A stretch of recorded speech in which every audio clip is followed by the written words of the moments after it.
আমাদের দেশের মানুষ নাকি ভাত মাছ খায়, এটা নাকি আমাদের প্রধান খাদ্য। আমাদের প্রধান খাদ্য হচ্ছে গিয়ে ফ্যাব্রিকেটেড জিনিসপত্র। কিভাবে সুগার কোটিং করে মিথ্যাকে এবং অপতথ্যকে প্রচার করা যায়, সেটা হচ্ছে গিয়ে আমাদের প্রধান খাদ্য।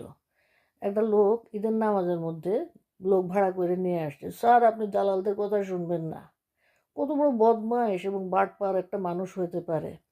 আরেক বাহিনী আছে, তারা একটা লোক করে নিয়ে আসছে, সে সাইকেল চালায় ঢাকা থেকে 200 কিলোমিটার কোথায় জানি যাচ্ছে, সাইকেল কিনছে বাচ্চার জন্য, কিন্তু কিন্তু সে সাইকেল দিয়ে যাওয়ার তার পয়সা নেই। উফ আল্লাহ, কি আর বলবো, কিছু বলার নাই।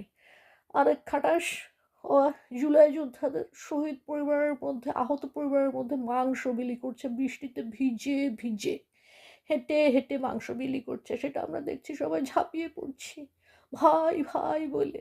কত আর খাবেন এগুলো? জুলাই আগস্টেও তো খেয়েছেন এই গুজব, খেয়ে দেশটার একেবারে ড্যাশ ড্যাশ ড্যাশ ড্যাশ করে দিয়েছেন। কিভাবে সম্ভব?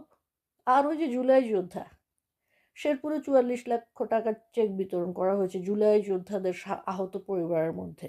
কেন? কি কারণে? মুক্তিযুদ্ধের কোটা নিয়ে তো এত সমস্যা ছিল, এখন জুলাই যোদ্ধা কোটা নিয়ে সমস্যা হয় না কেন? কারণ হচ্ছে রাজাকারের ছেলে মেয়েরা এই কোটাতে আসতে পারছে। মুক্তিযোদ্ধার কোটায় আসা তো এত সহজ ছিল না, 71 তো আর বারবার হয় না, ষড়যন্ত্র তো বারবার করা যায়। সেজন্য জুলাই যোদ্ধা, জুন যোদ্ধা, আগস্ট যোদ্ধা, জিরো যোদ্ধা, জিরো টলারেন্স যোদ্ধা, অনেক যোদ্ধা এখন তৈরি হবে, ঠিক আছে না? জুলাই যোদ্ধাদের 185 জনের ছাড়পত্র দেওয়া হয়েছে, তাও হাসপাতাল দখল করে বসে রয়েছে, ওটা হোটেলের মতন। এবং সবচেয়ে আশ্চর্যের বিষয়, চট্টগ্রামে বলা হচ্ছে জুলাই যোদ্ধা বীরাঙ্গনারা যারা ভাইদের সামনে ঢাল হয়ে দাঁড়িয়েছিলেন, তাদের মাঝে সম্মাননা প্রকাশ। তোরা বীরাঙ্গনার সংজ্ঞা জানিস রে?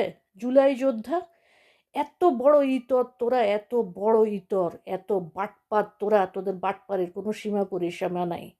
জুলাই যোদ্ধা, জুলাই যোদ্ধা বীরাঙ্গনা, বীরাঙ্গনার সংজ্ঞা শুনে আসিস। তোদের বাপেরা যারা আত্মসমর্পণ করছিল, হ্যাঁ, রাজাকার আলবদর আল শামস, পাকিস্তানি সেনাবাহিনী যারা আত্মসমর্পণ করছিল, তাদের কাছ থেকে সংজ্ঞাটা শুনে আসিস বীরাঙ্গনা কাদের বলা হয়।